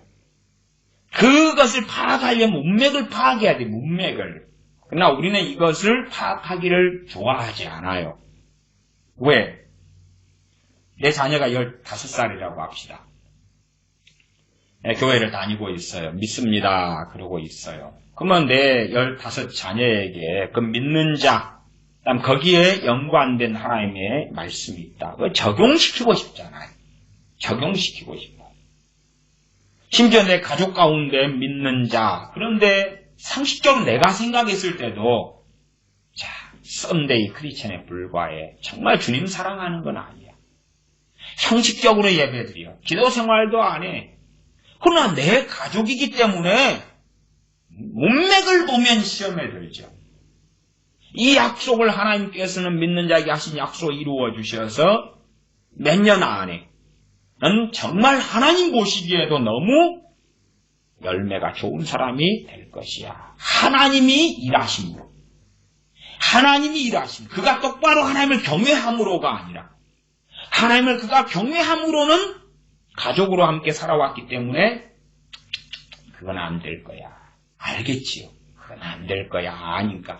하나님밖엔 답이 없는데 성경을 가지고 주장해야 되니까 문맥은 안 볼 거야.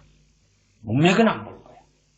여기에 믿는 자가 하나님을 정말로 경외하고 따르는 그 사람의 의미일 수밖에 없다는 그것은 안 볼 거야. 그건 안 보고 주여주의하고 영접기도하고 종교란에 기독교라고 쓰고 그러면서 술친구와 술 마시면서 나도 집사야. 나도 집사야. 나도 집사야. 그러한 믿는 자일 거야.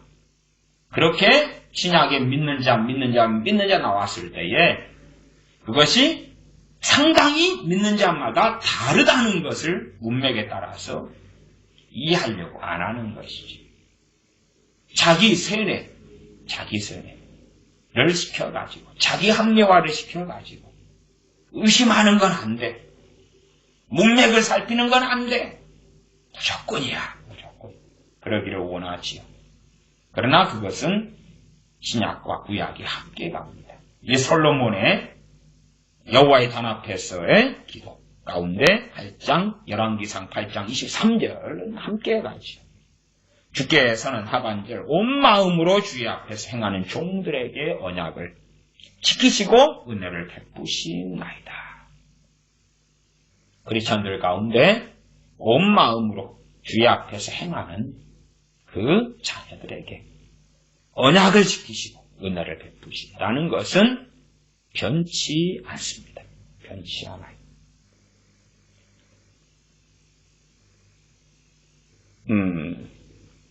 보면 8장 36절로 쭉 넘어가겠습니다. 8장 36절 35절 36절 읽습니다. 만일 저희가 주께 범죄함을 인하여 하늘이 닫히고 비가 없어서 주의 벌을 받을 때에 이곳을 향하여 빌며 여호와의 전입니다. 주의 이름을 인정하고 그 죄에서 떠나거든 주는 하늘에서 들으사. 빌며 빌는 건 기도하는 거예요. 벌을 받을 때에 빌고, 잘못했다고 빌고, 기도하고, 주의 이름을 인정하고, 인정하는 게 그냥 시인을 이야기하는 게 아니죠. 고람대오를 이야기하는 것입니다. 그 죄에서 떠나거든 언제 응답이 있어야 한다고 기도합니까? 그 죄에서 떠나거든 주는 하늘에서 들으사 주의 종들과 주의 백성 이스라엘의 죄를 사하시고 그 마땅히 행할 길을 가르쳐 주옵시며. 자, 여기서 마땅히 행할 길이 나왔네요. 그렇죠? 마땅히 행할 길. 잠언 22장 6절에 나온 마땅히 행할 길. 지금 잠언을 기록한 이도 보편적으로 솔로몬, 그렇죠? 그렇게 인정하고 알지요? 이 기도 솔로몬의 길, 마땅히 행할 길. 어느 상황에서 나왔습니까? 하나님을 어떻게 섬기고 경외할지에 대한 이야기입니다. 마땅히 행할 길을 가르쳐 주옵시며. 이 마땅히 행할 길을 가르쳐 주옵시며에 대한 하나님의 응답은 개인적이지 않습니다. 아셔야 돼요. 개인적이지 않고 말하자면 솔로몬을 통하여 잠언을 기록하게 하셨다 그러면 일반적이지. 그 다음에 선지자들, 이사야 선지자, 예레미야 선지자를 통하여 일반적이지. 말씀에 증거되는 것이. 그렇지. 개인적이 돼가지고 잠자고 있는데 마땅히 행할 길을 프로그램처럼 세뇌를 시켜가지고 자고 일어났더니 하나님을 경외하는 마땅히 행할 길의 삶으로 종자가 변했다 된다든지 내 자녀에게 하나님께서 천사를 보내셔가지고 그냥 회개하고 돌아올 때까지 계속 공부 못한 놈 공부 잘하게 될 때까지 계속 설득하고 가르치는 것처럼 천사가 마땅히 행할 길을 계속 가르치는 그런 개인적이 아니다 그 말이에요. 그런 개인적이 아니에요. 주님께서 이 땅에 오셔서 말씀을 증거하셨을 때도 어떤 사람은 듣고 주님을 따랐고 또 다른 사람들은 듣고 주님을 배신했고 혹은 주님을 부정했고 심지어 믿고 따랐던 사람들까지도 주님을 배신했고 떠나갔습니다. 그렇지. 자, 개인적으로 돼서 한 명이라도 다 구원받아야 돼. 그리고 주님께서 유대인들 한 명 한 명까지 다 쫓아가시고 한 명 구원받을 동안에 안 돌아온다 그러면 끝까지 설득하시고 그렇게 하셨냐? 그런 적은 없습니다. 그런 소설을 쓰는 거지. 마땅히 행할 길을 가르쳐달라고 기도합니다. 그 마땅히 행할 길을 가르쳐 주옵소서도 순서가 저 앞에 있는 건 아니에요. 왜? 마땅히 행할 길은 모세 오경을 통하여 앞에 많이 가르치셨고요. 그 다음에 회개하고 돌이키고 그러면 또 가르쳐달라고. 왜? 잊어버렸잖아요. 망각 속에 들어갔잖아요. 하나님의 법을 잊어버렸잖아요. 그러니까 징계도 받고 벌도 받고 그리고 죄를 떠나고 회개하고 그때 용서해 주시고 마땅히 행할 길을 가르쳐 주옵시며 주의 백성에게 기업으로 주신 주의 땅에 비를 내리시옵소서. 그렇게 기도하지요. 그 기도는 계속 이어져 갑니다. 왜냐하면 자녀의 구원이라는 것은 아이 때에 마땅히 행할 길을 가르치느냐. 그때 가르치고 끝나는 건 아니죠. 그때부터 내 품을 떠날 때까지지. 떠날 때까지. 1순위가 하나님을 경외하는 자녀로 사는 그 1순위다. 그 말이에요. 왜 그렇게 해야지? 영혼 구원받으니까. 그렇게 해야지. 그러나 참 망령된 시대에 우리가 산다 하는 것은 영접기도 한 번 하면 구원받으니까. 이 목사들도요. 무서운 일입니다. 주일학교 중고등부 아이들 못타놓고 영접기도 한 번 시키고 구원받았네. 나 천국 가는 건 따놓은 당상이고 그렇게 사는 것입니다. 저주받을 일입니다. 부모도 내 자녀 세례받았으니까 구원받았네. 뭐 세례도 두 가지가 있겠죠.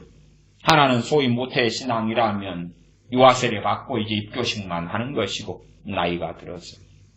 그렇지 않고 뒤늦게 부모가 믿고 데려갔다면 자녀가 나이가 되어서 그래서 때가 되어서 뭐 만 16세 되거나 때로 17세 되거나 그럴 때 이제 세례 받는 거지. 아, 세례 받았어. 구원 받았어. 아, 따놓은 당상이야. 구원은 따놓은 당상이고 나머지는 하나님이 하실 거야. 아니면 주일학교 중고등 보내니까 목사님이 알아서 해주실 거야. 전도사님이 알아서 해주실 거야. 예배 열심히 드리고 있어. 주일마다 헌금봉투 지어주고 가서 주일학교에서 중고등부에서 예배 드리고 있어. 청년까지 되었네. 청년의 수련회도 다니고 구원은 따놓은 당상이고 이제 하나님께서 내 자녀에게 어떻게 무슨 복을 주실까? 어떻게 크게 사용하실까? 그 꿈만 꾸는 게 남았어. 그래도 이 정신을 차리는 것이 나이 든 다음에 정신을 차리니까 참 참담한 일이 되지요. 시간이 다 지난 다음이니까. 주로 이제 자녀가 어린 자녀를 두고 그래도 한 20대 이리저리 초반 정도의 자녀를 둔 사람은 자녀를 놓고 위대한 꿈을 꿉니다. 그러나 이제 부모가 이미 60대, 70대 되고요. 자녀도 뭐 40, 50대가 돼버렸다. 그러면은 야, 꿈은 고사하고 지 인생이나 똑바로 어떻게 좀 살았으면 좋겠다. 그 정도밖에 기대 안 합니다. 이게 이제 이 부모가 나이가 들어갈수록 현실을 더 자각하고 기대감을 쭉 낮추는데 아직 철없는 부모는 환상을 꿈꿉니다. 왜? 자기 눈에 보기에 자식이 이쁠수록 환상은 더 크지요. 그래서 위대한 인물을 만들어 주십시오. 위대한 환상을 꿈꾸죠. 왜? 철이 없으니까.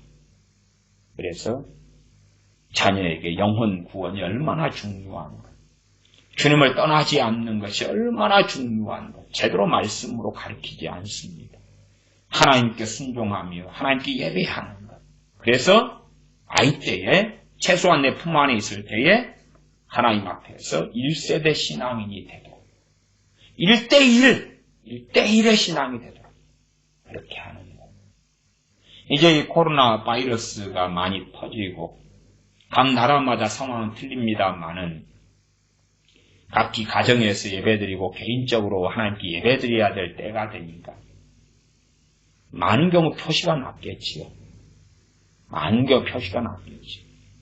예배당을 의지한, 목사를 의지한, 아니면 엄마 치맛자락을 잡고 의지한 신앙이 얼마나 별 볼 일 없는가 하는 것입니다. 개인적으로 예배드려 혼자. 어떻게 해요? 어떻게 보다도 안 하지요. 제 경험상 그런 일들이 좀 있습니다. 이제 제가 목회했던 지역도 대학교가 있으니까요. 자녀를 둔 부모에게 연락이 오기도 합니다. 또 조카가 있는 이모나 고모한테 연락이 오기도 하고요. 왜냐하면 그 대학에 갔다는 거예요. 신앙생활 잘하고 이쁜 내 자식이, 신앙생활 잘하고 이쁜 내 조카가. 그래서 그 자식한테 목사님 이야기를 했고 목사님 교회를 소개해 주었습니다. 그랬더니 목사님 교회에서 신앙생활을 한다 그랬습니다. 목사님 이렇게 연락하셔가지고 신앙생활 잘 지도해 주십시오. 이런 이야기. 그러면 이제 사실은 그런 연락을 받을 때마다 싫어요. 이게 싫어. 왜 싫은 줄 압니까? 말하자면 대학생 때가 왔으면 20살이에요. 이제 20살. 한국 나이 20살 만으로는 18, 19. 걔네들이 정상신앙 안 가지고 있고 속이고 있다는 걸 아니까 싫어요. 왜? 연락을 하면요. 제가 누가 되냐 그러면 장사치가 됩니다. 장사치가 뭐예요? 가정 방문해서 이것 좀 사주세요. 치약 좀 사주세요. 칫솔 좀 사주세요. 이 장사치가 됩니다. 연락을 하면 짜증을 내요. 성질을 내요. 그 다음에 이 바빠가지고 이번 주에는 바빠가지고 다음에 한번 갈게요. 그러고 끊어요. 그 다음에 이제 연락이 와요. 자, 이번 주에 내 자식이 목사님 교회 가서 예배 잘 드렸나요? 이번 주에는 바쁘다고 안 왔습니다. 그러면 꼭 다음에 또 꼭 전화해가지고 꼭 불러주세요. 내 자식 영혼 좀 케어 좀 해주세요, 목사님. 그러면 또 안 할 수가 없잖아, 이게. 다음에 연락 와서 목사님 연락하셨습니까? 물어보면 안 했다 그럴 수가 없으니까 다시 전화하면 안 받아요, 이제. 그 다음 받으면 짜증을 내죠. 내가 물건 사기 싫다는데 막 문 두드리는 외판놈이 되는 거예요, 이게. 그래서 그런 연락들 왔을 때마다, 결과 뻔한데. 아까 이제 한 경우는 그 전체 이야기를 다 해줬어요. 그랬더니 이제 내가 싫다는. 무슨 말인지 아세요? 내가 거짓말하고 있는 사람이 되는 거예요, 이제. 왜? 그럴 리가 없다는 거예요, 지 새끼가. 그럴 리가 없다는 거야. 그런 것이 현실태. 영혼에 관심이 없어요. 말하자면 이제 부모한테 떨어졌으니까 해방이고 자유잖아요. 신용할 필요가 없는 거예요. 예수 믿는다 신용할 필요가 없는 거예요. 신용할 필요가 없어. 우리 교회 아이 중에서 하나가 타지에 직장에 들어갔어요. 몇 개월 동안 직장생활 하는데 신앙생활 안 하는 거예요, 이제. 함께 있을 때는 뭐 매일 저녁 기도회도 하고 30분씩 기도하고 1시간도 기도하고 했지요. 직장이가 타지에 가니까 신앙생활 할 필요가 없잖아요. 이제 눈치 볼 필요도 없고 엄마 눈치, 가족 눈치, 목사님 눈치 볼 필요도 없잖아요. 이제 교회를 안 다녀요. 그래서 쫓아갔지요. 응? 타지까지 쫓아갔지. 야, 교회 근처에서 찾아가지고 정의해서 애들로 시장생활 시작해라. 그런 관심 없죠. 자기 영혼에 대한 관심 없어요. 왜 그러겠어요? 너 영격기도 했으니까 너는 구원받았어. 따놓은 당상이야. 주님은요, 마태복음, 누가, 요한복음에 계속하여 구원에 대한 말씀을 하시죠. 계속하여. 근데 이상한 교리가 많이 만들어졌어요. 그렇게 사는 거예요. 마찬가지로 주 예수님을 믿으라. 그리하면 너와 내 집이 구원을 얻으리라. 어떤 분은요, 돌아가실 때도 믿음이 충만하시더라고요. 돌아가실 때. 말하자면 이제 80에 일찍 돌아가시게 됐어요. 근데 자식이 5이라. 근데 아직 5 가운데 하나만 좀 믿고요. 4명이 안 믿어요. 근데 자기가 자식의 구원을 위해서 열심히 기도해 왔다 그런 거예요. 그 다음에 이제 어떤 믿음으로 돌아가시냐 그러면 내 기도가 땅에 떨어질 리가 없기 때문에 내가 죽은 다음에 자식들이 다 믿게 될 것이라고. 이분이 80이니까요. 그때 80 나이 때 일찍 다 24 이럴 때 결혼하셔가지고 자식들이 이제 큰아들이 60살이고 그 밑에 50 몇 살 그래가지고 40 몇 살이 막내라요. 근데 이제 그렇게 다 중년이 됐지요. 60살이면 이제 그 환갑까지 되는 경우고. 근데도 내 죽은 다음에 다 믿게 될 거라는 거. 어쨌든 왜? 주 예수를 믿으라 그래야면 너와 내 집이 구원을 얻으리라 했으니까. 그래서 어떤 경우는 그렇게 이야기하죠. 기도만 쭉 해서 되는 문제가 아니고 어쨌든 당신 임종하시기 전에 자식 불러서 단단히 유언이라도 해라. 그러면 집꼬리만큼이라도 예수 믿는 데 도움이 될 테니까 그거라도 좀 해라. 근데 기도만 쭉 해왔으니까 하나님이 어련히 알아서 하실 거라. 그런 이야기도 해요. 참 가족 구원에 대하여. 그래서 신약이나 특별히 구약에는 많은 경우들을 확인하지. 아브라함의 자식 가족 구원 다 됐나요? 아브라함의 큰아들 이스마엘, 이삭의 자식, 아담 하와의 자식 가인 아벨, 가인이 아벨을 쳐 죽이지. 다윗의 자녀들, 심지어 이 방금 읽었던 솔로몬은 배교하지. 여자들을 따라서 우상숭배로 가고 배교자가 되지. 그런 무수한 사례들을 보면서도 어떻게 환상에 젖을 수 있는지는 몰라요. 왜 성경을 이용하여 환상에 젖고 싶어 하냐? 그것이 소망을 주니까 그렇지. 소망을 주니까. 그러나 지금 시대는 자신의 영혼에 관심이 없는 시대와 세대가 되었어요. 더 먹고 마시고 누리고. 코로나 사태 이후로는 많은 기업들이 무너지고 문을 닫고 경제가 몰락하고 실업자가 증가하고 비행기 항공업계도 많이 무너져서 그 다음에는 비행기 요금도 비쌀 거예요. 쉽지 전 세계 여행을 기존에 코로나 이전에 여행 다니던 것처럼 여행을 못 다닐 걸로 봐요. 그러니까 그 전에 누리던 세계 때문에 젊은 친구들은 박탈감이 더 심화될 거라. 더 심화될 거라. 직장은 이제 기존보다 들어가기가 더 어려워질 거고.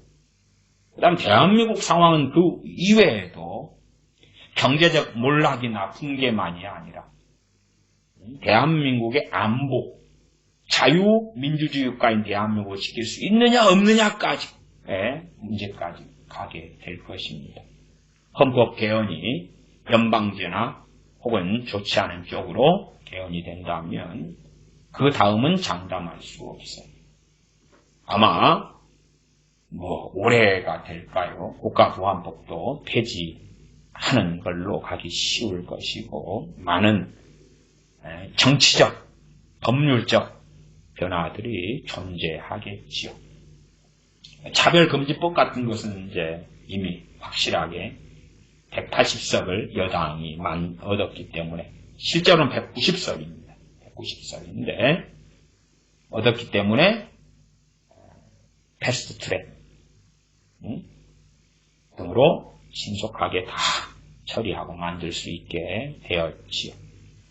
야금야금 눈치 보면서 해야 될 것들도 많이 있을 겁니다만 어쨌든 젊은 아이들이 가지는 그 박탈감은 훨씬 많이 클 것이다. 아무리 눈을 가리고 속여도 붕괴되는 경제를 다 속이지는 못하지. 심지어는 은행까지도 어찌 될지 모르는 때도 벌어질런지도 모릅니다. 그 정도 되면 더 속이지 못하죠. 한국은행에서 돈을 무차히로 돌려가지고 메워둬요. 그리고 어찌어찌 해가지고 덮고 가도 기껏 몇 달입니다. 몇 달 어떻게 덮고 가고 그 다음에는 다시 그것이 눈덩이처럼 덮쳐오는 일이 벌어지겠지. 그때 되면 아이코나 하겠지만 이 어떤 믿음이라는 것이요. 어려운 상황이 되니까 정신 차려서 믿는다. 그런 일은 없어요. 항상 그런 일은. 역사에서 그런 일은 없었어요. 극단적인 천해 하나 만해 하나 예외는 있었지. 역사적으로 그러지 않았어요. 전쟁이 벌어지니까 회개가 터지고 믿음이 생기고 어느 나라에서 그랬습니까? 어느 나라에서? 이란에서 이라크에서 그랬습니까? 아프가니스탄에서 그랬습니까? 이스라엘에서 그랬습니까? 그 어떤 망상과 소송. 세계 1차, 2차 대전에서 그랬습니까? 어디에서 그랬습니까? 그러나 경제가 몰락하면 정신 차리겠지. 몰락하면 못 일어서는 거지. 정신 차리는 게 아니에요. 사업이 망하면 정신 차리겠지. 망하면 망한 거지. 망하면 망한 거지. 그래서 한 개인이 믿는다는 것은 예외적으로 고넬료나 혹은 자주장사 루디아나 또 빌립보 감옥의 간수의 가족처럼 가족원으로 나타날 수는 있어요. 예외적인, 극히 예외적인. 그 가족원의 열매로 나타나려면 주로 다 가장이었던 고넬료, 루디아, 그 다음에 빌립보 감옥의 간수가 어떻게 살았느냐, 어떻게 살면서 그 권속을 거느렸느냐 하는 것과 아주 직접적인 관련이 있죠. 직접적인 관련. 제가 예전부터 목사님 자식들에 대한 이야기도 몇 차례 했지요. 내 아버지 같은 사람이 목사이기 때문에 나는 절대로 하나님을 믿지 않겠다. 내 아버지 같은 사람이 목사일진데 하나님은 계시지 않는다. 그런 이야기들을 전도할 때 듣기도 했습니다. 그런 판국인데. 그러니까 고넬료, 빌립보 감옥의 간수, 루디아의 삶이 빛나는 것입니다.